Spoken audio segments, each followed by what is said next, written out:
we've been talking about various progressive organizations around the state of Arizona, and basically I think HSGP is a progressive organization, not in the political sense, but in our ideals and humanism and in that sort of outlook. And Arizona Advocacy Network Foundation is a broad-based, nonpartisan coalition of grassroots and I can't say this word, I have a mental block. Advocacy organizations, individuals and leaders that promote social, environmental, and economic justice for all of Arizona's citizens. Chad Campbell, who is our guest speaker here, is the foundation's program director. And he's an active member of various progressive organizations, has been for several years. He's worked on numerous issues ranging from voter access to transportation planning. In addition to his duties with ASAN Foundation, that's the AZ Advocacy Network Foundation, ASAN. Did I say that correctly? ASAN. He's also the chairperson for the political committee of the Grand Canyon chapter of the Sierra Club, which a lot of us probably belong to as well. And he sits on the advisory team for the South Mountain Transportation Corridor Study, which is currently reviewing the transportation needs for connecting Phoenix and the Ahwatukee Foothills community area, which should be of interest to FERD at least. He's worked on ballot initiative and candidate campaigns, and most recently as the campaign manager for a State House of Representatives candidate in 2002. And he's also a registered lobbyist for ASAN, most recently working on protecting citizens' constitutional rights to the initiative and referendum process. And hopefully you're going to let us know about many of the other organizations that are part of your network, and I'm very excited to hear about this, and I know we are. So let's hear from Chad Campbell.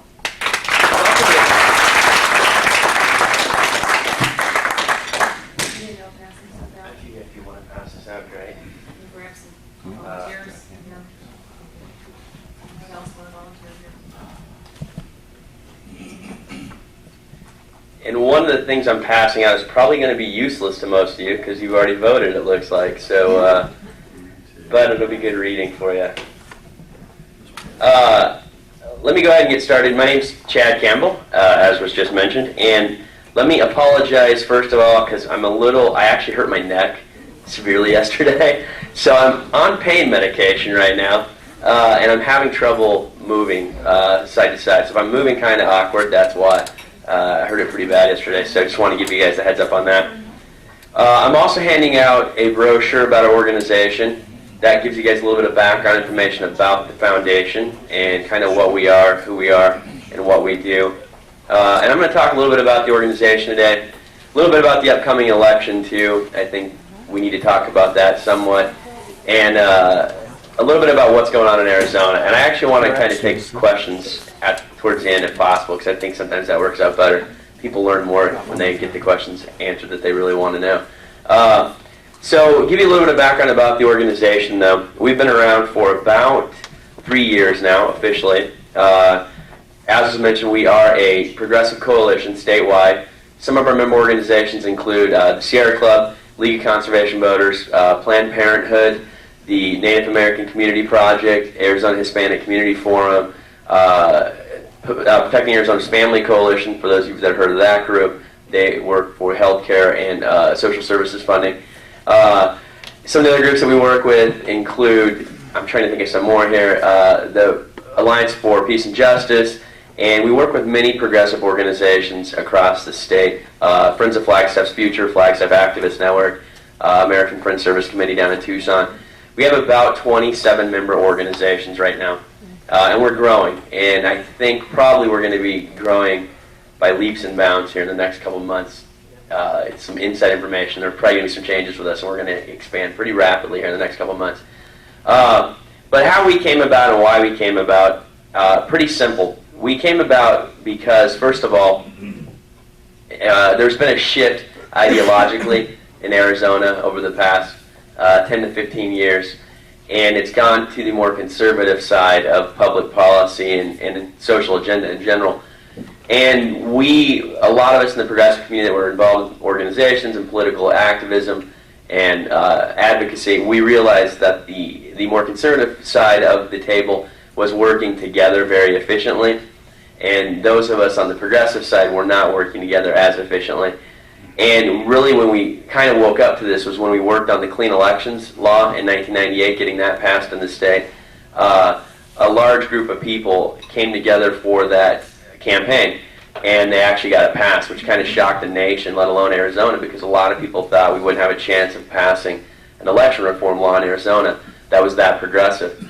And after that was passed, a lot of the people that were involved with that, and I was not involved with that campaign, let me point out, they were sitting around the table still, and they were asking themselves, how do we get this passed? And they realized they passed it because they'd worked together cohesively and efficiently and really built a lot of trusting relationships. So from that, many of those organizations and community leaders decided that we need to make this a full-time organization, need to make this a permanent structure in Arizona. And they started developing, the concept of the network and how to move this forward. It took a long time to actually get it into place. Obviously, as I said, we've only been around for about 3 years. So that was 1998, and it really didn't come together until about 2001. And we have kind of taken off since then now. And I honestly think we've done more than any progressive coalition historically has done in Arizona. There's been a couple other attempts at this, and they failed pretty quickly. So we are moving in the right direction, I think, in this state, and we need it, as we'll talk about here in a little bit. And then personally, just want to tell you how I got involved with it and why I got involved with it.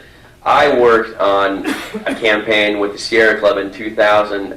Some of you remember the Growth Management Initiative in this state, and it still pains me to bring this campaign up sometimes.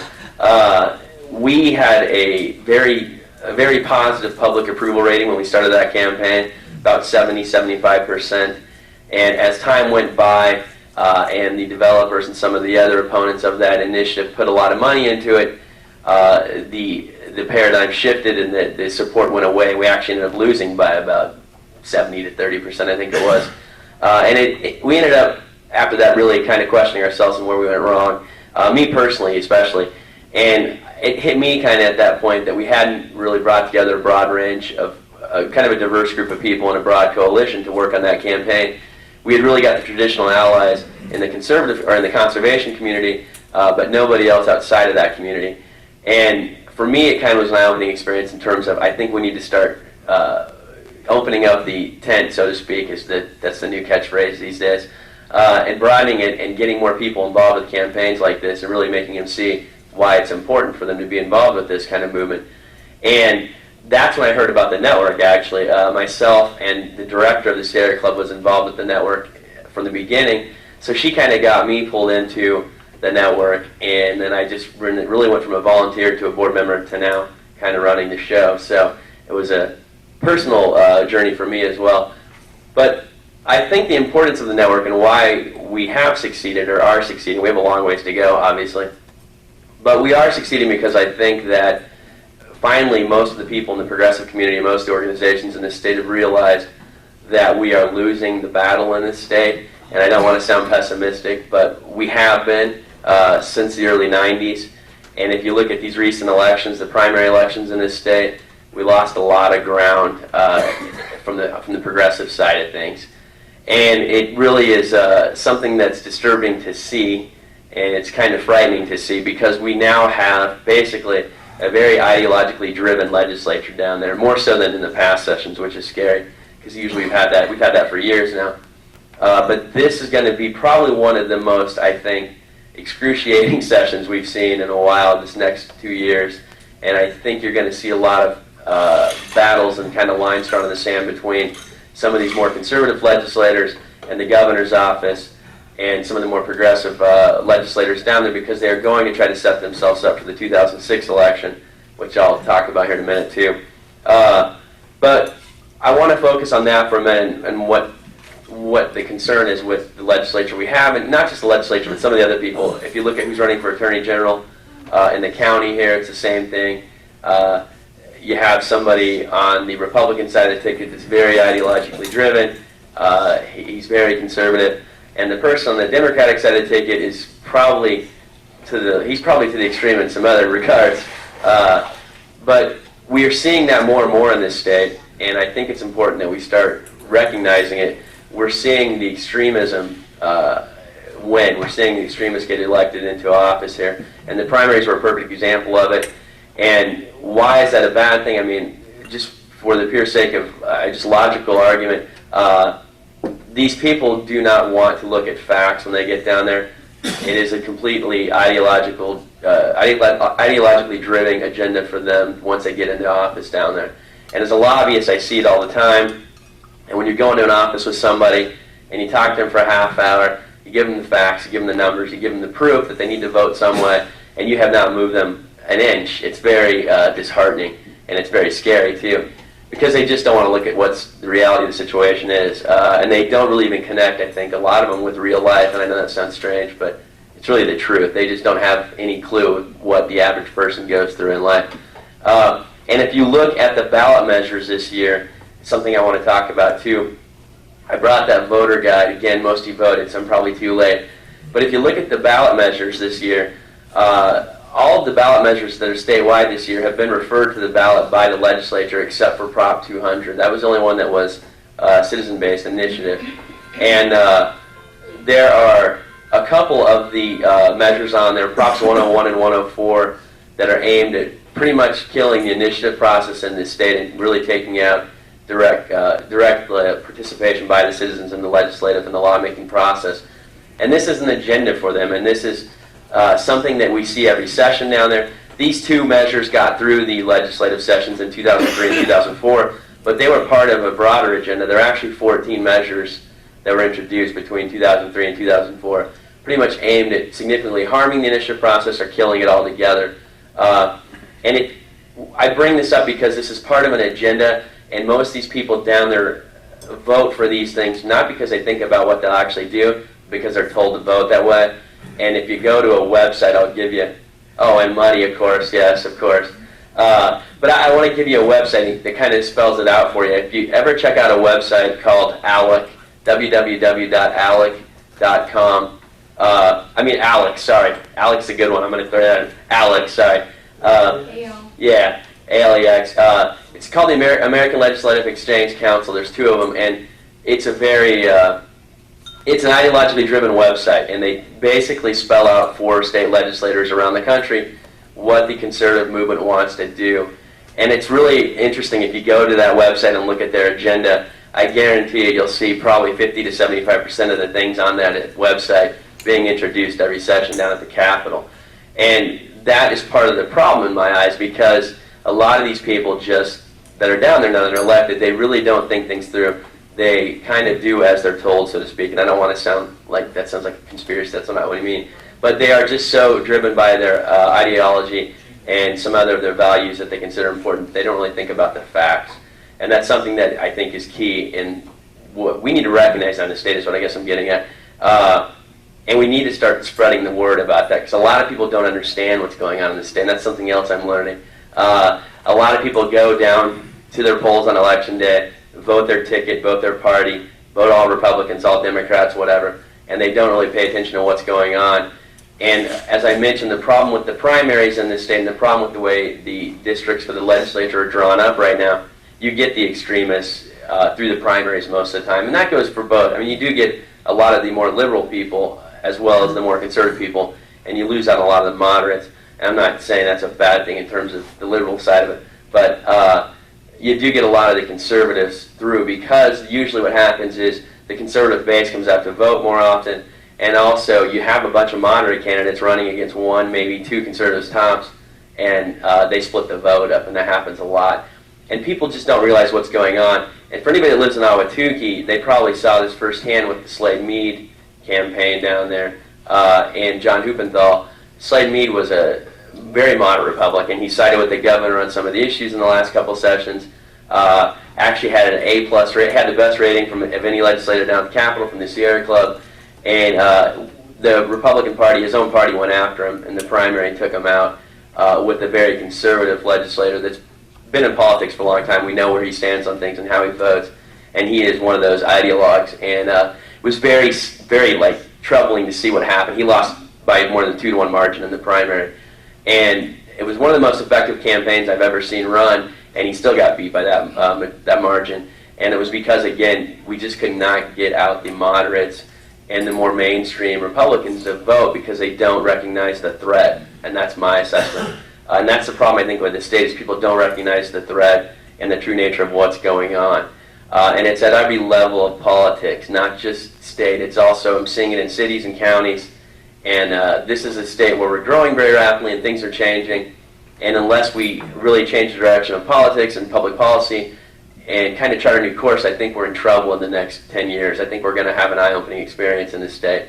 Water policy is something that just cracks me up in this state because there is no water policy in this state. And we're in one of the driest regions in the world. So it's really interesting to watch that. And I think that a lot of times, too, I want to point out that we still have a lot of people in office that tend to be there, how do I put this without sounding, I want to sound kind of politically correct when I say this, they're there for their own self-interest more so than the interest of the people. And there's been some very interesting developments at state level and also city level politics lately in terms of who's endorsing who for this election. I'm not going to name any names, but they're very interesting endorsements coming from people on opposite sides of the ticket and very different ideologies, supposedly. And it really opens your eyes as to what's going on, I think, in this state and at the city, and it's something to keep in mind. With that, I'm going to kind of shift gears again, though, and jump off that whole discourse, I think, and talk about the upcoming election. For those who haven't voted, we do have a very important election. For those of you who voted, I hope you voted the right way. And it's not just at a national level. We don't work on national public policy, national elections at all. We work on state and local races, mainly state issues.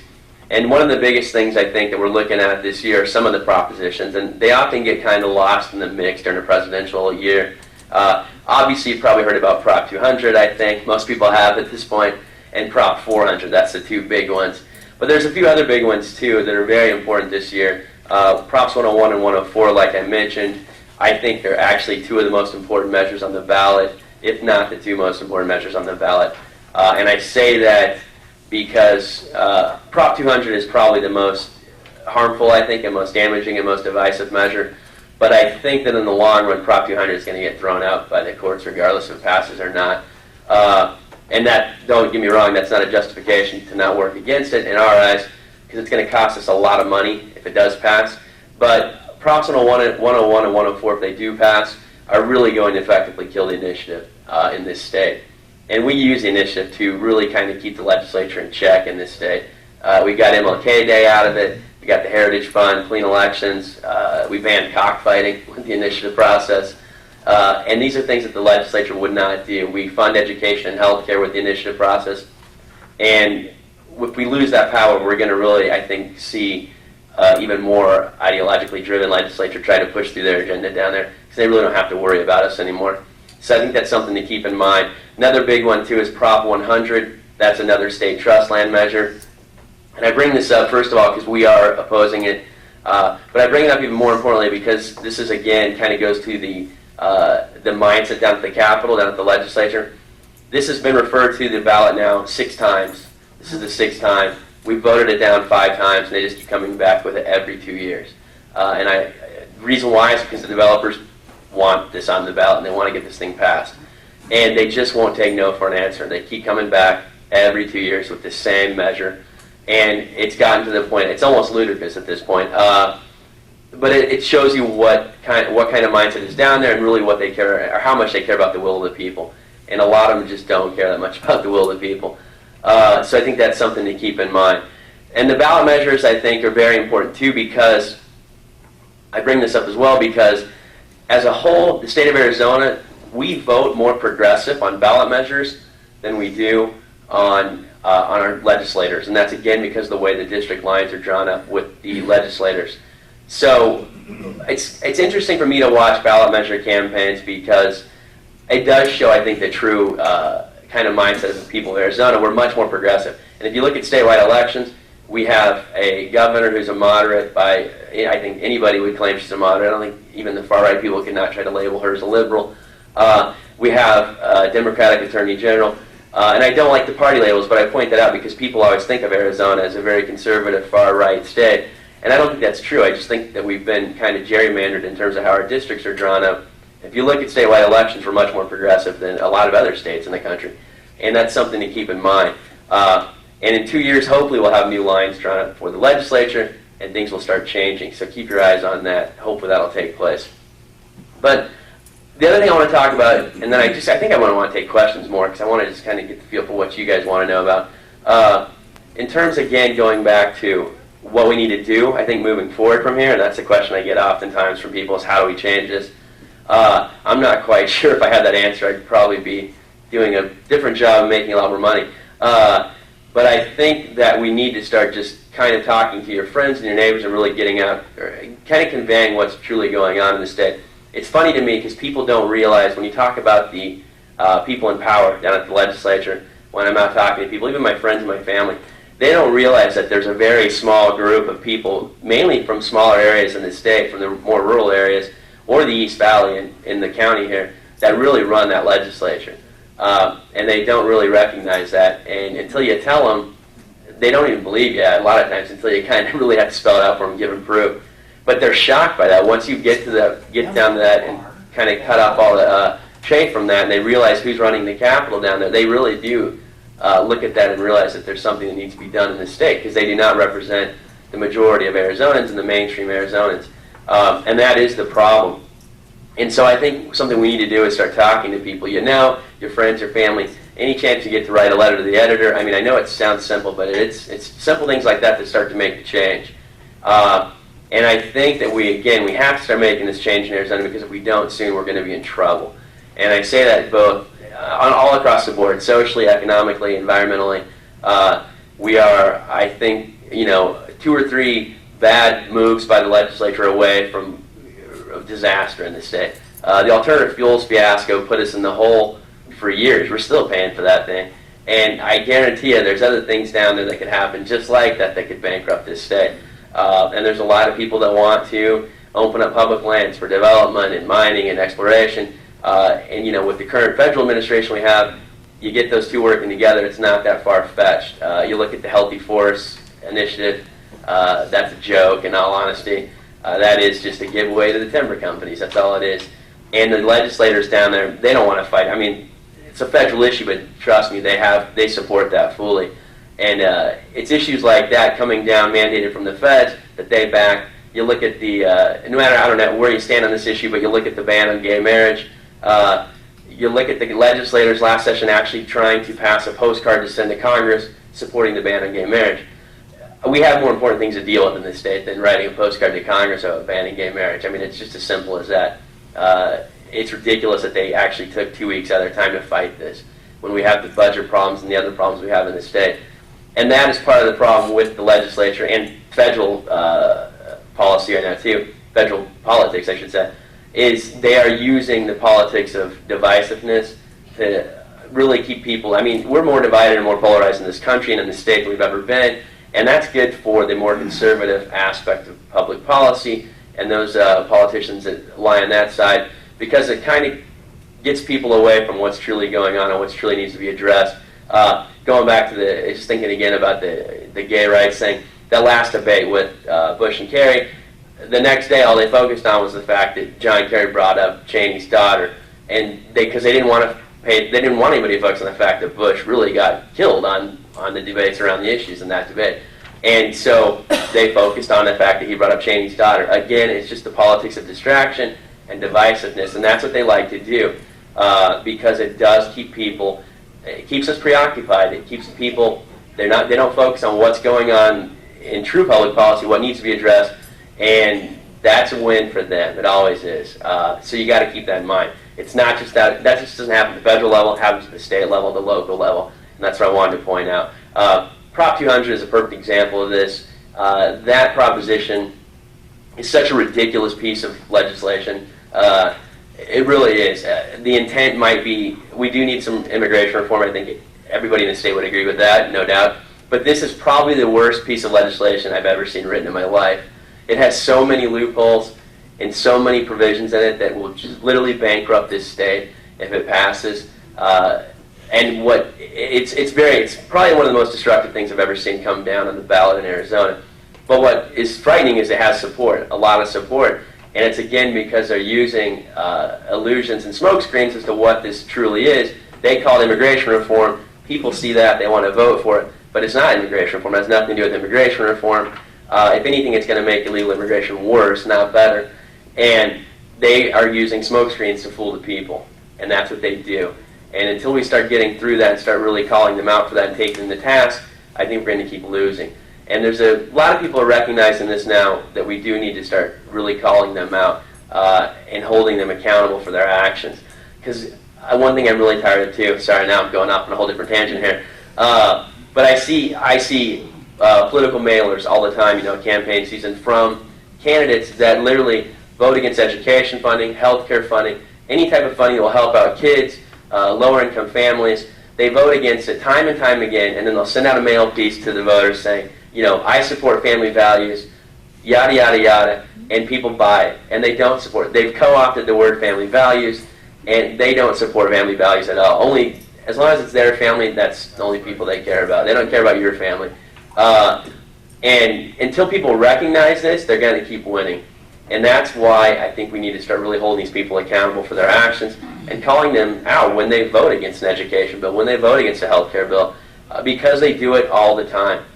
We're in Tempe, so I'll use it as an example. I saw a mailer from Mark Thompson yesterday. I saw it, came to a friend's house of mine out here, talking about how he supports education and kids and all of this. He's horrible on these issues. He's absolutely horrible. He's voted on some university bills because he has to, because the university would kill him if he didn't, because he lives in Tempe. But that's it. He's horrible on social and education issues overall. And he's using his 2 or 3 votes on the university bills to parlay that into, I'm great on education. And people buy into that because nobody else is out there saying that's not true. And I think that the people on the opposite side of the fence, we need to start doing that. And as voters and as constituents and citizens, you need to start doing that. When your legislators or your city council members or your president, whoever it may be, when they vote the wrong way, let people know. Let them know. Write your paper. Call up your radio station. Talk radio, again, is another format that just kills me. You listen to that all the time, and it's usually dominated by the more conservative interests. And, they actually have on the Republican website now, they have talking points. They actually have a guide on how to call into a talk radio show if you go to the Republican website. And again, I'm not trying to bash on Republicans because there's a lot of good Republicans out there. But the party platform is very conservative right now. And they actually have a list, like a little instruction manual on how to call into a talk radio show as a conservative. It's very interesting to read. And you listen to that I listen to that all day. People I work with think I'm crazy because I always listen to talk radio in Arizona. And we do have a little bit of a reprieve now because we do have Air America in Arizona, in Phoenix, if you didn't know that, on 1010, little plug for them. But I listen to it because it does give you kind of the mindset as to what the average person hears, because most people listen to KTAR or KFYI. And we really need to formulate and start putting together our messages in a much more efficient manner and the soundbite type of mindset. I hate to say that, but you got to get your message across in 30 seconds or people are going to kind of drift off, and that's something we've never done effectively at a national level and at a state level. So that's something else to keep in mind. Sorry, I didn't mean to talk about that. I kind of went off on a tangent. My point was, though, is we do need to start organizing more effectively. Get involved with your organizations you hear about. Of course I'm going to plug my organization, but there's other organizations out there that are great. Our member organizations are great. They work on a lot of issues that are probably important to you, and we need that support. I'm not saying even financially. We just need the support in terms of helping volunteer every once in a while. Again, if we do like a letter writing campaign, get involved with that. Write a letter to the editor. Take 5 minutes out of your day. That kind of thing. It does help out. Little things help out, and I see it. I've seen things starting to change at a state level in terms of just the mindset and in terms of some of the legislators down there. Some of the Republicans down there are really shifting gears, and they're starting to wake up to the problems within their own party.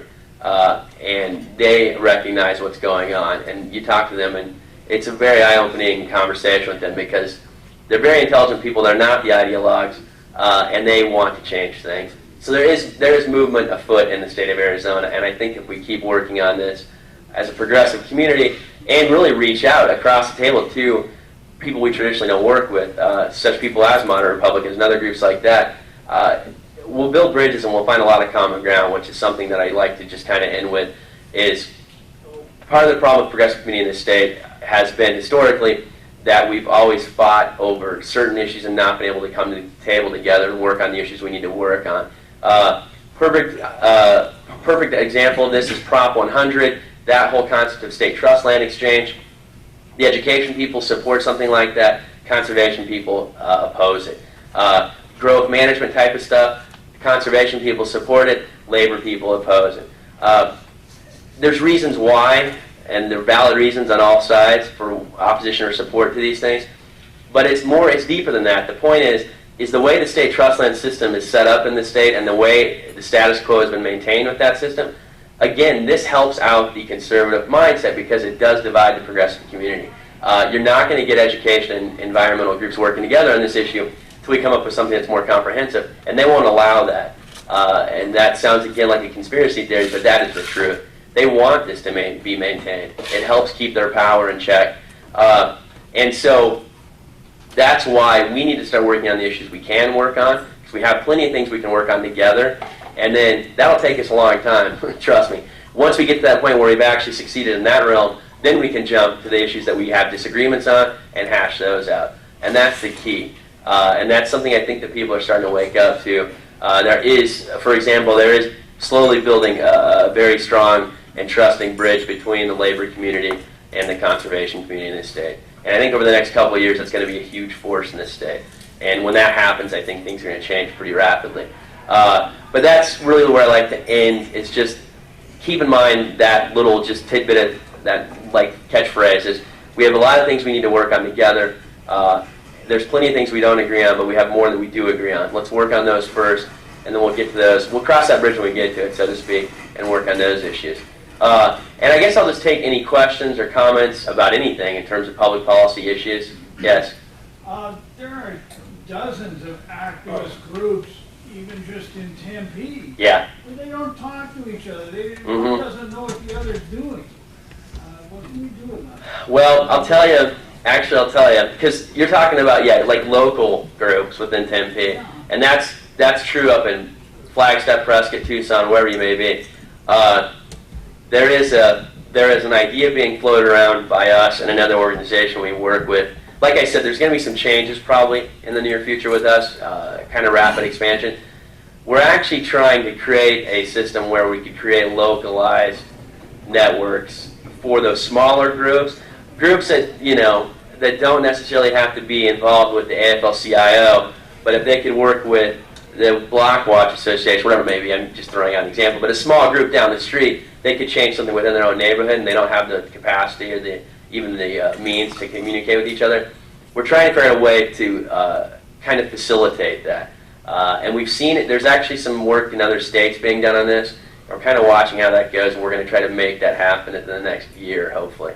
Because there is a way to do it. It's just a matter of getting somebody within that community plugged in to the resources and the tools available to organize effectively. And it's a matter. A lot of it's money and time. And that's what we're trying to work on obtaining is money and time. We're always trying to work on obtaining money and time. So, but hopefully that will be addressed. And so hopefully keep your eyes open. Hopefully that'll come about. Yes? Excuse me, I have a comment and two questions. Last May I attended the American Humanist Association meeting in Las Vegas. And one of the best talks I attended was by a coalition, a progressive coalition. Plan's great. That Las Vegas Humanist Society had joined. And of course they pointed out that as a coalition they had some political clout. Yes. But as individual small groups they had very little. They did not have the ear of the legislature. So that's the comment. The questions are, number one, we are an apolitical group. We have a 501c3 status. As such, if we joined a coalition like yours, would we jeopardize that coalition, that 501c3? And the second question is, if we wanted to join, would you want a group like us in your group? First question, Actually, we're a C3 organization. We actually C3 and C4. We do both. But the C3 organization is where the groups actually join. That's the umbrella we have for the organizations. Because we don't work on, that group does not work on candidate work. We only work on, as a C3, so you know, I don't know if you can actually work on ballot measures and issue-based campaigns up to a certain threshold of your overall budget. 20% is usually the cut-off line. So you can actually do limited work on lobbying down at the Capitol and on ballot measures because they consider ballot measures lobbying because it's still just legislation. You just can't do any work with candidates ever. That's the dividing line. So we actually, our organizational members are part of the C3. That's where they fall under. The C4 does the work on the candidates and the political, quote-unquote, political work. But in all honesty, C3s can do a lot of political work, and that's something else. I should have mentioned that. That's something else that our organization, and I mentioned PAPCO, Protecting Arizona's Family Coalition, something that our two organizations are trying to go around the state and kind of educate C3s about. Because a lot of C3s think they can't do any political work at all, and that's so far from the truth, and actually we need those C3s out there doing political work. And you can do it, I mean, political work isn't just going down there lobbying legislators. Political work is educating the public about issues that matter. And that's not political work. I mean, that helps educate people how to vote, though, and how to look at issues. And, you know, in the long run, how to pick people they want to represent them down at the Capitol, too. So C3s can do political work, so keep that in mind. And secondly, yeah, we have a broad, I mean, again, open tent, whatever that new catchphrase is. We'll accept anybody as long as the goals of the organization fall in line with our goals. I mean, it has to be approved by our board of directors. But we have, like I said, we have some big organizations, Sierra Club, Planned Parenthood, groups like that, some of the labor organizations, but all the way down to, we have some very small organizations. We actually had an organization for a while that was like 10 people, but they disbanded, I guess. So we have a very open table, and as long as your goals are in line with our goals, not a problem at all. So I think back there, I'll come back up here. Yes? Does your group have a recommendation to solve the illegal immigration problem? No, and I'll tell you why we don't, though. I mentioned that we only work on state issues. Immigration is a federal issue. It's the only way you can address it. There is no way to address immigration at a state level, and anybody that says there is, they're deceiving you. And that's why, with Prop 200, that's why the entire congressional delegation and McCain are against it, because they feel it's going to undermine their true efforts at the national level to actually enact some immigration reform over the next 2 years. I don't have the answers by any means. Even personally, I don't know. We need to do something, no doubt about it. Everybody would agree with that statement. But I don't know. Again, I don't really work on true immigration issues because it's a federal issue, and we don't work on federal issues. So I know that's a bad answer, but that's the best one I can give you right now. Is there a possible state partial solution? I really don't think so. The thing with, I'll give you an example. The thing with 200 is they use this as, they're saying this will help stop immigration because it's going to cut people off of welfare and access and such, and they won't want to come across the border anymore. My answer to that, first of all, I don't think people come across the border for their health care benefits. They come across the border to make $5 an hour because that's double or triple what they're going to make in Mexico. But secondly, more importantly, is this isn't going to stop them. It's just going to drive them further underground. And a perfect example of this is, if you saw a few weeks back, they had that huge bust at the Department of Motor Vehicles for the fraudulent licenses they were handing out there. And all the Prop 200 supporters jumped on this bandwagon saying, well, this is what we're talking about. Here's the problem with this state. This is why we need Prop 200. But it's the exact opposite. Those fraudulent licenses, that wouldn't have stopped because of Prop 200. Those people could have still been giving out fraudulent licenses. This has nothing to do with that. Because that's illegal already. This doesn't make that illegal. But what it does do is now those people with those licenses can get any service they want in the state. They can get anything now. They're golden now if Prop 200 would have passed. They would have had to have no other documentation if they had their driver's license. So it had the exact opposite effect. People could come over here illegally, gotten a fake license, and they can do whatever they want now. They can vote, they can get access, they can do anything they want within Arizona because they're legal under Prop 200 rules. And so it's a complete misnomer when the supporters of Prop 200 are sitting there saying that this is our point, this is what's going on, this will fix it. It's the exact opposite. And so I don't think there's a state solution because I think it has to do with, there's three major factors with immigration, I think. First of all, border security, just in general. border security is bad. Border patrol. I mean, that whole thing is not a very well-structured system down there. There's a lot of holes in it, obviously. And also, they're funneling everything through Arizona now. That's the other thing. We take the entire brunt of immigration from Mexico now. Secondly, it's national economic policy. The reason why they're coming over here, if you really want to get into it, NAFTA has a huge role in why Mexico's economy has tanked over the past decade, 15 years. That's when illegal immigration shot through the roof, was when NAFTA was passed, and everybody warned them that was going to happen. And then third, though, I think you also have to go after the companies that are hiring these people. Why are we letting these companies skate? I mean, that's the problem right there. And you talk to anybody about this issue, and they'll agree with you unless they're part of the Chamber of Commerce. But that's a huge issue. Why do we not enforce the law we have? And that is, you cannot hire somebody that's not a legal, documented person. And they do it all the time. We all know they do it all the time. And I'm not saying it's a bad thing. Don't get me wrong. I'm just saying if you want to talk about immigration reform, you have to talk about the feds. It's not a state issue. We can't address it. And I don't think there is any partial solution. The feds have to deal with this on some level. So hopefully that answered a little bit. Sorry. By default, the answer is do nothing.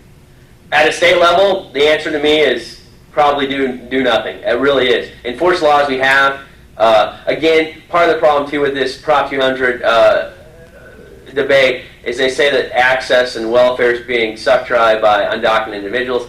There's no proof of that. There's absolutely no proof of that. Access payments have ballooned in the past 3 years, actually 4 years, but really it's ballooned because we're in a recession. That's why. It has nothing to do with undocumented people. And secondly, they also talk about voter fraud and all of this, and this is going to stop voter fraud. There are no undocumented Mexicans coming over to Arizona to vote. I can tell you that right now. That's the most ludicrous thing I've ever heard of in my life. If I'm an undocumented person in Phoenix, the last thing I'm going to do is go to the poll and vote on November 2nd. And if I'm the people supporting this, I would actually not want to stop the voter fraud because they've been winning for the past 10 years, so I don't know why they're trying to stop it. And I point that out there because, honestly, I think at a state level it is do nothing. And I don't say that lightly because something needs to be done. And any supporter or any opponent of Prop 200 that I work with, across the board, we all agree with the statement that something has to be done. But we also all agree with the fact that it's a federal issue. And again, you talk to like Senator McCain or any of the congressmen, they say the same thing. It has to be done at the federal level. Why we are in this predicament we're in is because the feds have funneled all immigration. Everything goes through Arizona now. They cut Texas off, they cut California off, a little bit of New Mexico that's there, and they're forcing it all through Arizona. And I used to work down in Douglas, Arizona, which is on the border. I'd be down there for a month or two at a time. I used to be a consultant in the environmental field. And, you saw it. Like, once they shifted that border policy, we saw the change down there overnight. You could see the change in how that was being ran and the increase in just people coming across the border right to that area alone. So it's a federal issue. That's my point. So I don't want to say do nothing because that's not what I mean. But I don't think there is anything you can do at a state level. It's got to be dealt with by the feds. So, yes. I just want to jump back to what Harold was mentioning before. Assuming that the board agrees that we would like to affiliate with the organization, can you tell us what the process would be for applying for that? Is there a cost involved, and would we be able to cross-link our websites? Yeah, definitely. The website's definitely part of the beauty of the network. Just to give you a heads up, like a kind of a synopsis of what we do in terms of organizations. Is we just sharing information is essential, and we do that very effectively. And that's something we like to do between organizations. The networking alone is just a huge opportunity. In terms of how to join, though, there's an application I would send you. Pretty straightforward. It just talks about your organization, what your mission is, your goals, that kind of thing. And in terms of fees, there is a membership fee, and it's a sliding scale based on your annual budget. And it's very minimal. If you don't have a budget, it's like, if you really literally don't have much of a budget, it's like $50 or something like that. So that's how and we did that because we want to be able to allow smaller groups to join. We actually talked about not having any financial commitment at all, but the only reason we stuck with that is because we thought it would look better in terms of talking about building power. It looks better if you have organizations that are willing to give some financial commitment to you because it kind of enforces the fact that they're with you. But it's very reasonable. We're actually, you talk about Plan. Plan is kind of one of the organizations we modeled after, Plan in Nevada, and we talked to them a lot when we were starting this up. And part of what they did at the beginning was very open, low membership fees, that type of thing. And so we followed their model for it. So we can talk more about that. I can email you stuff. We can talk on the phone and get you all that. So, any other questions? Yes. I'm taking a step way back. The initiative, the process. Yes. Who comes up with the legalese that is put out as the initiative? Because it seems to me on an awful lot of these, there's a little hooker that I don't like. Yeah. And so you think about that, yeah, you subscribe to most all of it, but you don't like this little hooker at the end. Just like the part on the PAN thing, the little sentence where the state employees are going to go to jail if they, a stupid hooker. Who decides the legalese, and should those not be put up as a trial balloon so that you get enough feedback from enough organizations and different points of view that you can iron out and take away some of these bad hookers? I'll tell you the killer provision of 200 that nobody knows about, a lot of people don't know about it, is it actually allows any resident in the state at any time to sue anybody that works for the government. And if they do that, once they file that lawsuit jumps ahead of every other lawsuit in that court. It's the most ridiculous provision I've ever seen written in the legislative measure, I mean, hands down. Who writes those? I have no idea. An attorney did not write PAN, I can guarantee you that. Because if they did, they need to get their money back from the guy. Because it seriously has so many legal loopholes and problems. So I'm using that as an example because anybody writes it. There's no format here. You write it, you get it, you put it on the ballot. You have to get signatures, obviously. The key is, and this is something that I don't know if you heard about PAN. PAN might get thrown off the ballot, actually. Because when you go out getting your signatures, you have to have the exact language of that ballot measure with the signatures, with the petitions. The protectors are now people lied. They had very deceptive language on their ballot, on their signatures, on their petitions, when they were out getting them, and we caught them. And now I think they're going to get thrown out, to be honest with you. I don't think it'll stand anymore, which is interesting to me. But so that's the problem. No, there is no system, and most groups that do this know what they're doing. They have attorneys, they have tax attorneys. They filter this and they kind of vet this through focus group meetings, working with other organizations, talking to legislators. PAN is an interesting scenario because it was written by a bunch of people who I think are hateful, spiteful, divisive people. They're blinded by their own irrational fears, and they just wrote this thing, and they didn't care, and they thought it would pass. No matter what happened, they thought it would pass, and it might pass. Don't get me wrong. If it stays on the ballot, it probably will pass. But they didn't care. They just didn't care. And I think PAN is a very unique, or a very, I guess, kind of spectacular example of that. There are other measures, I know what you're talking about, where there's one provision that kills it for you. But there's no format. This is how it's done. But usually groups or citizens that are doing this, they pay people or they get in-kind donations from attorneys that know what they're doing, and they look it over, and they pour through it, and they give you advice, and they help you write it.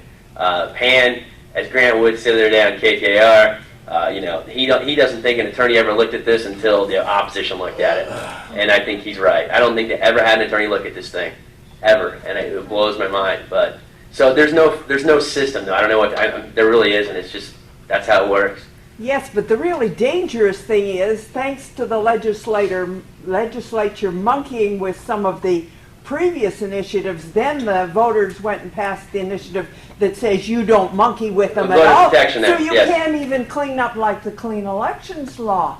I don't know how that's you can clean up the clean elections law. What you can't do, you can change an initiative once it's passed so long as it furthers the intent of that initiative.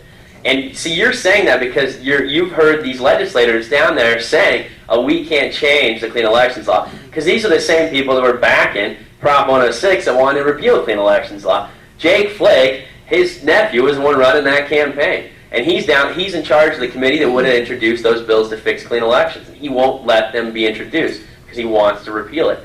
if that thing, clean elections has some flaws. I'm a huge supporter of clean elections, but it does have some flaws, and we need to fix them. But they won't let us because they want to repeal it. And the next 2 years is going to be more of the same. They're not going to get anything through the legislature down there because they're going to try to put it back on the ballot in 06. And that's the way it's played down there. So you can change initiative so long as it furthers the intent of the measure, the will of the voters. But the reason why that was passed is because we would vote stuff. I mean, we would pass stuff, and they would literally just negate it the day. I mean, not the next day, but or hypothetically, they would negate the whole thing. You look at the medical marijuana. I mean, how many times have we passed that thing in this state, and what they do with it every time? So we had to pass that. I think the Voter Protection Act was the best thing we ever did in this state. Because the legislature, as I said, a lot of them just don't care about the will of the voters. So, did that answer your Well, question? it just seems to me that with that Voter Protection Act, we have to be much more careful on the wording of any other. Oh yeah, no, I see. Yeah, I agree with you. But I still think that's a better trade-off than having them undermine our what we really want passed. And they did it so many times. It got to the point of we had no voice at all. They would pretty much negate anything they didn't feel was going along with their view of things. So, any other questions, comments, anything at all? Wow, okay, you guys are easy. Oh yes. Where can you get honest commentary on the issue? Me. Or me. No, I know everything. We all have our skewed views, I'm sure. I have my own biases, we all do. But I do think that a lot of organizations, on both sides, I think there's conservative organizations that aren't ideologically driven. I mean, they actually look at factual information and deduce things from it. It's funny, I never would have said this, but if you know who Bob Robb is, the columnist of the Arizona Republic, he's a very conservative, very far-right person. But sometimes he is actually a voice of reason when it comes to conservative thinking, because he does at least analyze the facts and the numbers. I don't think he's quite as ideologically driven as some of them. So where do you get that answer? I don't know. I think you have to kind of sift through it all. And we try to do that with our website. I think that if you go to national websites, there are some good websites out there, and of course I can't think of it right now, but I know there are. And some good publications out there even that aren't driven by one agenda or another. But it's tough. I mean, it is tough. I think the best way to do it is try to go to the source and try to look at the facts yourselves before you look at the other people's commentaries or comments or positions, and then look at those facts, and then go to the commentaries, the positions, or whatever they may be, and kind of deduce from there. Something else I look at, too, for me personally, is who supports something and who opposes it is oftentimes a litmus test for me. And if you go back maybe, if it's a new organization or something you're not familiar with, if you go back, let's say you look at an issue and one side is the Sierra Club, one side is the Real Estate Association, I don't know, something like that. Hypothetically speaking, of course. And, if you don't know too much about those organizations, what you might want to do is go back historically and look at what they've supported and opposed and how those measures have worked out. And that gives you an insight as to how they believe on a lot of things, and also if their beliefs pan out down the road. Maybe that helps me out. I always look at the litmus test as who supports and who opposes. So it's hard. I try to read as much as I can, and oftentimes, you give it the smell test, and that usually works for me, to be honest with you, too. So one thing I'll point out, though, and I'll get this. Sorry. One thing I pointed out, though, is that the more rhetoric you hear, probably the more false it is. The Prop 400 debate, I'm not supporting or opposing Prop 400, but the whole debate around light rail and the rhetoric they use around light rail, it's a travesty, because they're just undermining true public debate about probably the most important thing we're going to vote on the next 20 years in Maricopa County. And they've completely taken it to a level of just, he said this, she said that. It's ridiculous. And we're talking about a $16 billion transportation plan, and they've reduced it to calling these light rail system trolley cars because they don't want it to pass. And it's completely, it's irresponsible to the public, but it's misleading, it's deceptive, and it's wrong. I mean, they're wrong. Light rail, just for my own, I'm not saying the plan's good, but light rail does work, and this is why I point this out. Light rail works, so they have nothing to base their opposition to light rail other than they use this rhetoric. and they use the protect our taxpayer dollars rhetoric, and it's a fallacy. So the more often or more rhetoric you hear, usually, probably the more likely it's false, and that's just another litmus test I throw out there. So, yes. Just a comment to his question. For me, one of the litmus tests is, again, who votes for it or who recommends it and who does not. And I really believe the League of Women Voters does a really good job. Yeah. Being at least giving you both sides. Yeah. No, the League does a very good job on a lot of issues. We actually share office with the League, so I'm going to throw that disclaimer out there. The League does a great job both here in state and nationally. And there's other organizations that do that too, and that's another thing I think is you look at organizations that are nonpartisan. Sometimes you'll get a more, I think, valid viewpoint of things, and organizations that are Democratic, organizations that are Republican. We try to, we are a progressive organization. But we try to offer as much of a balanced view as we can. Like our voter book is it's not intended to be partisan or advocating for a vote. It's intended to just kind of spell out the impact. So, but League of Women Voters is a great resource too. Yes. Kind of a couple of questions. One is how many members that you have? How many organizations are members? About 27 right now. About how many? 27 right now. Okay. And then how does this parallel with Valley Interfaith Project? What is that? VIP. And how many churches are members of the network? We work with VIP in a lot of issues, but VIP is not a member of the network. VIP, from what I know, and VIP does great work. I work with Frank Pearson, who's the head of VIP, a lot. But they, as an organizing philosophy, don't join coalitions. That's just their principle. So we don't work with them as a true coalition member. In terms of church, like churches being a member, there aren't any churches because we're too political for them. Okay. But we do work with a lot of churches and a lot of faith-based groups, especially in Phoenix right now because we're working on the living wage campaign, and we work with a lot of the churches in West Valley and South Phoenix right now in that campaign. So churches would tend to join VIP. VIP, and they almost all are part of that. The more progressive churches, and again, we work with VIP, and I really respect VIP. I don't want to say come across wrong. They're not a member because their organizing philosophy does not allow them to be a coalition of any kind. But we work together closely, and a lot of it. We work together on Prop 200 very closely. So, and they're great. VIP is great. I didn't know because I haven't even heard of them for about a year or two. I didn't even know if they were still in existence. They are.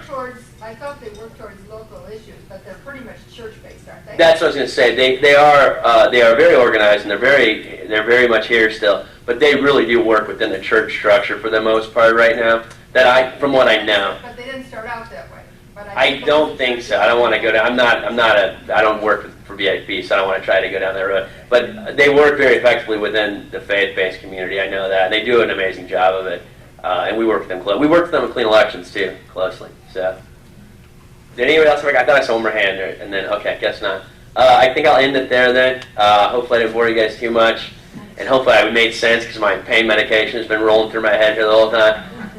And really appreciate having the opportunity to speak with you. And if you guys want to learn more, our contact info is in those guidebooks and the brochures I sent out. One thing I want to point, we have a great listserv. We send out like a weekly kind of update as to what's going on around the state in terms of both events for progressives, and as well as public policy issues. And during the legislative session, we do a legislative update that's very, very effective. And so if you want to sign up for that, there's just go to the website, there's a link. Sign me up for the digest, that's what it's called. And I try not to inundate you with too many emails. I swear, I'm on a lot of listservs where they send me like 5 a day, and you don't read those. I try to limit it to 1, maybe 2 if it's important per week. So if you want to learn or get involved with just that, I think that's a great thing to sign up for and you find out what's going on. And it's huge. It goes all around the state, so it helps you out in terms of knowing everything that's going on in the progressive community around Arizona. So, and if you have any questions, feel free to call us anytime or email us. So, and I think I'll leave it at that. Thank you.